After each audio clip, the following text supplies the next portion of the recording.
Նախ եւ առաջ ես ցանկանում եմ իմ երախտագիտությունը հայտնել Հայ ազգային կոնգրեսին այս որոշման համար, այս վստահության համար ես դա ընդունում եմ երախտագիտությամբ եւ պատրաստակամությամբ միասնաբար գնալ դեպի հաղթանակ։ Եվ դա պետք է լինի ոչ թե Հայ ազգային կոնգրեսի հաղթանակը միայն, այլ պետք է լինի մեր ամբողջ ժողովրդի հաղթանակը։ Հայաստանը հիմա գտնվում է շատ փոթորկալից մի աշխարհաքաղաքական միջավայրի մեջ, որը շատ լուրջ սպառնալիքներ է ներկայացնում մեր պետականության համար։ Հայաստանը կանգնած է շատ լուրջ մարտահրավերների առջև, բայց Հայաստանի դիրքը ծանրանում է ոչ միայն այն պատճառով, որ մենք ունենք այդ աշխարհաքաղաքական հակամարտությունների կուտակված այդ սպառնալիքները, որոնք կախվել են մեր ազգի վրա, բայց մենք նաև ցավոք սրտի այս պատմական ժամանակաշրջանում ունենք ներքին մի սպառնալիք, իդեմս այսօր գործող ռեժիմի եւ նրա պարագլխի Նիկոլ Փաշինյանի, որովհետեւ այդ իշխանությունը իր գործողություններով միայն ավելի է ահագնացնում բոլոր այն մարտահրավերները եւ սպառնալիքները, որոնք հարաճել են մեր ժողովրդի վրա։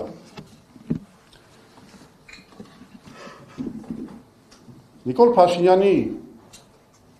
արդեն երևի 8 տարվա, 7.5-8 տարվա կառավարման ժամանակ Հայաստանը իր իսկ սխալ եւ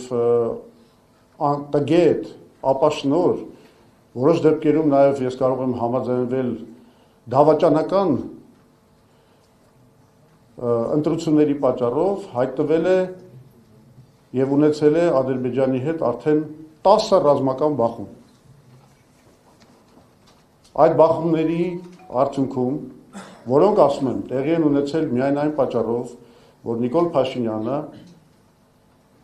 մերժել է 2019 թվականի նպաստավոր հայանպաստ, այո, պլանը, որ առաջարկվել էր մեր լավագույն դաշնակիցների կողմից, նկատի ունեմ Միացյալ Նահանգները, Ֆրանսիան եւ Ռուսաստանը, ըստ էության խարխլելով նրանց դերը որպես միջնորդի եւ որպես Ադրբեջանի ագրեսիայի զսպողի, ինչի հետևանքով մենք հայտնվել ենք այս կործանարար ընթացքի մեջ, կորցրել ենք Արցախը, կորցրել ենք 5000 թանկարժեք կյանք, մեր զինվորների կյանքերը, կորցրել ենք Հայաստանի ռազմավարական նշանակություն ունեցող ինքնիշխան տարածքներ, բարձունքներ, գտնվում ենք նաև Զանգեզուրի Միջանցքի կորստի գործընթացի մեջ, բայց այս ամենը, չնայած Նիկոլ Փաշինյանը հիմա փորձում է մեզ ներկայացնել, որ ինքը այլևս սթափվել է, որ հիմա արդեն փոխվել են նրա պատկերացումները հայրենասիրական մոդելի մասին եւ այլն, այս ամենը կարծես վերջ չունի, որովհետեւ մենք հիմա գտնվում ենք այսպես կոչված սողացող կապիտուլյացիայի իրավիճակի մեջ, երբ որ Ադրբեջանը ամեն օր նորանոր պահանջներ է դնում մեր առաջ եւ այդ պահանջների իրականացման վերջը չի երևում։ Դա վերաբերվում է եւ անկլավների վերադարձին, դա վերաբերվում է Զանգեզուրի Միջանցքի այնպիսի իրականացմանը, որը հարված է հասցնելու մեր ինքնիշխանությանը, դա վերաբերվում է 300,000 ադրբեջանցիների վերադարձի պահանջին, դա վերաբերվում է անգամ մեր ներքին գործերի մեջ խառնվելուն, սահմանադրական փոփոխություններ կատարելու, որոնք հաճո կլինեն Ալիևի քիմքին, կատարելու նաև ներքաղաքական ինչ-որ գործողություններ, օրինակի համար հարձակումներ հայ առաքելական Սուրբ եկեղեցու վրա։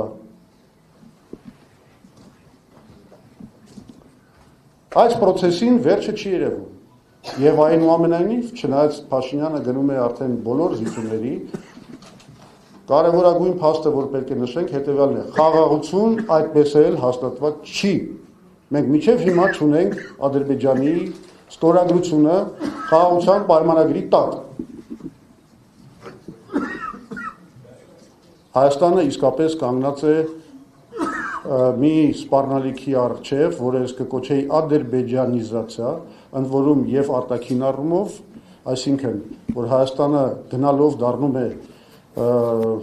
Ադրբեջանին ինչ-որ մի ենթակա, մի վասալային պետություն, այնպես էլ նաեւ ներքին առումով, որովհետեւ կարծես այն բարքերը, որոնք տիրում են ավտորիտար Ադրբեջանում, այսօր կամաց աստիճանաբար փոխանցվում են նաեւ մեր ներքաղաքական կյանք։ Խոսենք մեր քաղաքացիների վիճակի մասին։ Այսօր բոլորդ գիտեք, որ մեր գյուղացին կքած է վարկերի այդ ծանրության տակ։ Գիտեք, որ գյուղատնտեսական այդ արտադրության եկամտաբերությունը ըստ էության գոյություն չունի, որովհետև գյուղացին բախվում է վառելիքի, պարարտանյութի, սերմացուի եւ այլ կարևոր գործոնների թանկության հետ, միևնույն ժամանակ խնդրեմ ունի իրացման հետ, որովհետեւ դա կատարվում է դժվար եւ ոչ ձեռնտու գներով։ Մենք ունենք այսօր արհեստավորներ, բանվորներ, որոնք աշխատանք չունեն կամ ստիպված են 3 տեղ աշխատել, մի կերպ իրենց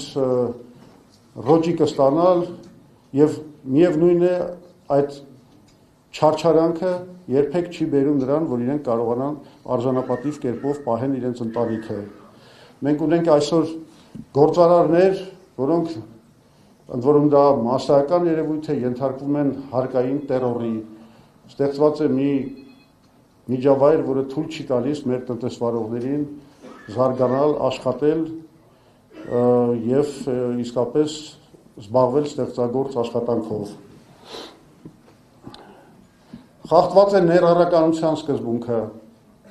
Այսօր Հայաստանում հարստանում են այն մարդիկ, ովքեր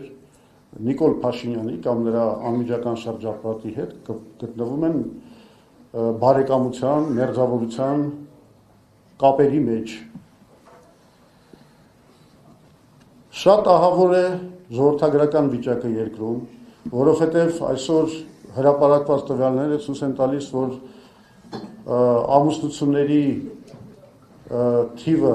քանակը պակասում է, ամուսնալուծությունների թիվը բարձրանում է, ծնելիությունը իջնում է, մահացությունը բարձրանում է։ Եվ այս ժողովրդագրական իրավիճակով մենք գնում ենք դեպի հայ ժողովրդի ուղղակի նվազեցում։ Աղետալի է ուղղակի ուղիղ օտար ներդրումների, օտար երկրներից կապիտալի ներդրումների ստատիստիկան։ Եթե 22 թվականին մոտ 1 միլիարդի ներդրում է եղել, 23-ին 24-ին արդեն դա պակասեց մինչև 500, հետո 300 միլիոն, այս տարի դա կազմում է 160 միլիոն դոլար։ Այսինքն մենք տեսնում ենք, որ համաշխարհային կապիտալը առնվազն չի կարողանում ընդունել Նիկոլ Փաշինյանի այն հեքիաթը, որ ինքը իբր ապահոված է խաղաղություն եւ կայուն միջավայր ներդրումների համար։ Այս ամենը ցավոք սրտի համոզիչ է միայն այն մարդկանց համար, որոնք այսօր ուղղակի որոնց ուղեղները ուղղակի լվացվում են պետական ռոպագանդայով։ Իհարկե, հանուն օբյեկտիվության պետք է ասենք, որ կառավարությունը որոշակի աշխատանքներ կատարում է ճանապարհաշինության առումով, այլ ենթակառուցվածքների, իրեն մանկապարտեզների, դպրոցների կառուցման հարցում, բայց ակնհայտ է, որ դա բավարար չէ Հայաստանի անհրաժեշտ կենսական ապահովման համար եւ մեր տնտեսական զարգացման համար։ Ավելին ասեմ, քրոնիկական հիվանդություն է դարձել կապիտալ ներդրումների թերկատարումը։ Ու սա ես այլ կերպ քան ես ինչ եղավ։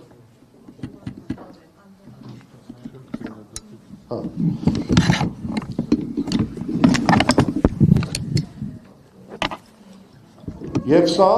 այլ կերպ քան հանցագործություն մեր տնտեսության նկատմամբ, մեր ներքին համախառն արդյունքի գեներացման նկատմամբ, սա այլ կերպ հնարավոր չի գնահատել։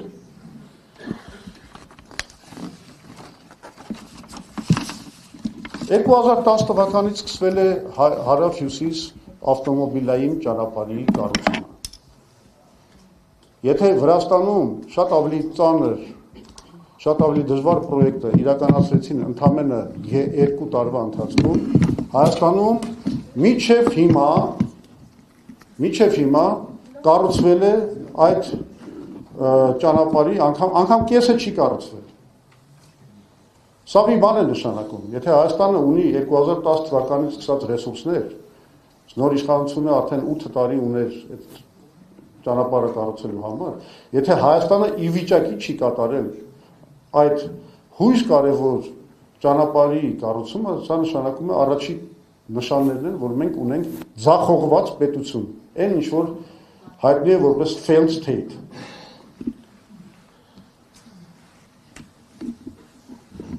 Բայց ավելի ահավոր է այն, որ տեսնելով, որ ինքը ձախողվել է բոլոր ուղղություններով, անվտանգության, տնտեսական զարգացման, Փաշինյանը անցել է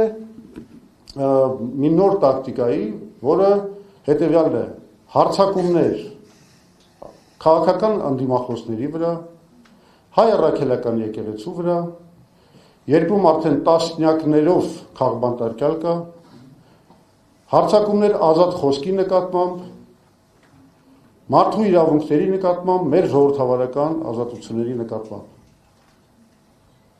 որոնք արդեն նմանվում են ուղղակի ասպատակությունների, մասնավորապես այն, ինչ որ կատարվում է հայ առաքելական եկեղեցու նկատմամբ։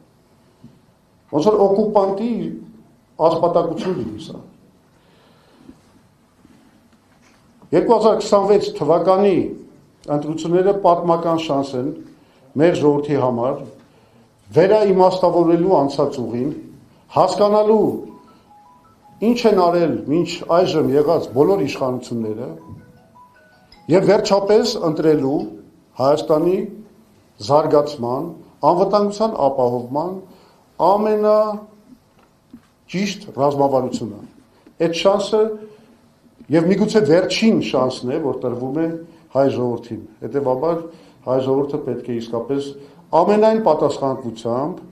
մոտենա այս խնդրի լուծմանը եւ այս անգամ կատարի լրջագույն մի ընտրություն, իշխանության բերի այնպիսի ուժերին, որոնք ունեն ռացիոնալ իրատեսական մոտեցում մեր բոլոր խնդիրների, լինի դա անվտանգության ապահովման, լինի դա տնտեսական զարգացման եւ այլ ոլորտների։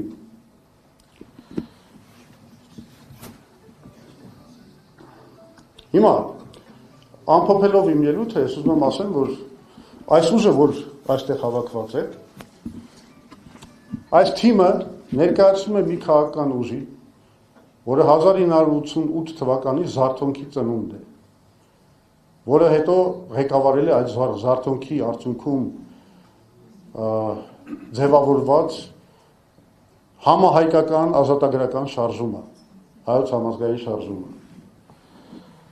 Սա այն ուժն է, որ կոմունիստական ռեժիմի հետ հակամարտության պայմաններում նվաճեց Հայաստանի Հանրապետության անկախությունը։ Սա այն ուժն է, որը իրականացրեց համաշխարհային ճանաչում ստացած եւ համաշխարհային ճանաչման արժանացած արմատական ազատական բարեփոխումները, որոնք ամրապնդեցին Հայաստանը, Հայաստանի Հանրապետությունը որպես պետություն։ Սա այն ուժն է, որը ղեկավարեց հայ ժողովրդի հաղթանակը Արցախյան պատերազմում։ Սա այն ուժն է, որը հասավ նրան, որ ամբողջ աշխարհը, այդ թվում Ադրբեջանը ընդունեց Լեռնային Ղարաբաղի միջազգային իրավունքի տեսակետից սուբյեկտայնությունը որպես խաղաղության հաստատման պլանի մի բաղադրիչ։ Ցավոք սրտի, երբ այդ պլանը մերժվեց մեր ներքին առավելապաշտների գործողությունների արդյունքով, մենք շարունակեցինք հետո մշտապես հանդես գալ Ադրբեջանին խաղաղությունը պարտադրելու կամ գոնե ուժի դիրքից այն կնքելու դիրքերից։ Մենք մշտապես դրա ջատագովն էինք եւ պարզվեց, եւ ես նորից եմ ասում, սա այն ուժն է, որ միակն էր հայկական բոլոր քաղաքական ուժերի մեջ, որը ճիշտ գտնվեց նաեւ այս հարցում,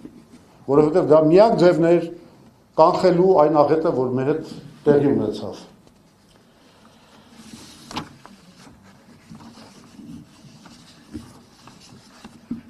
Եվ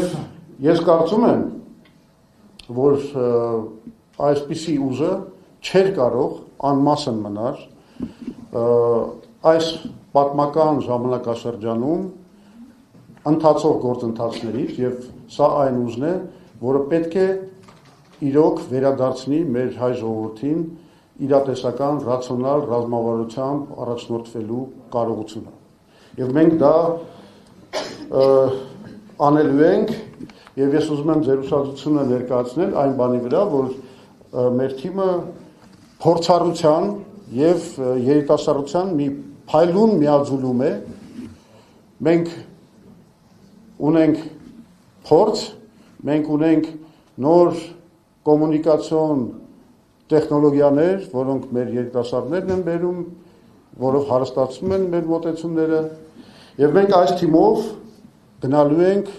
շատ լուրջ ընտրարշավի եւ ես վստահ եմ, որ ճիշտ քայլերի դեպքում մենք կհասնենք հաղթանակի։ Իսկ հիմա մի քիչ շատ խոսեցինք, ես առաջարկում եմ, դա մեր պլանն է, մեր թիմակիցներին առաջարկում եմ զբաղեցնել տեղերը, աթոռները այս դահլիճում եւ համաձայն պլանի ես հիմա կներկայացնեմ մեր նախընտրական ծրագիրը, իսկ ավելի ճիշտ ոչ թե նախընտրական ծրագիրը, այլ այն ուղիանիշները, այն ուրվագիծը նախընտրական ծրագրի, որով մենք գնալու ենք այս ընտրությունների։ Մի բան էլ ասեմ, սա ընդհանրապես մեր նախանշած ուղղություններն են։ Մենք շատ լավ հասկանում ենք, որ այս ծրագիրը հայտարարելուց հետո մենք շատ սերտ շփումների մեջ պետք է մտնենք մեր հանրության հետ, մեր հասարակության հետ, գյուղացու, արհեստավորի, գործարարի, գիտնականի, ուսանողների, որպեսզի այս ծրագիրը հասցրենք մի կատարյալ վիճակի, որպեսզի այս ծրագիրը արտացոլի մեր ժողովրդի սրտից բխած բոլոր նպատակները։ Շնորհակալություն, ի գործ։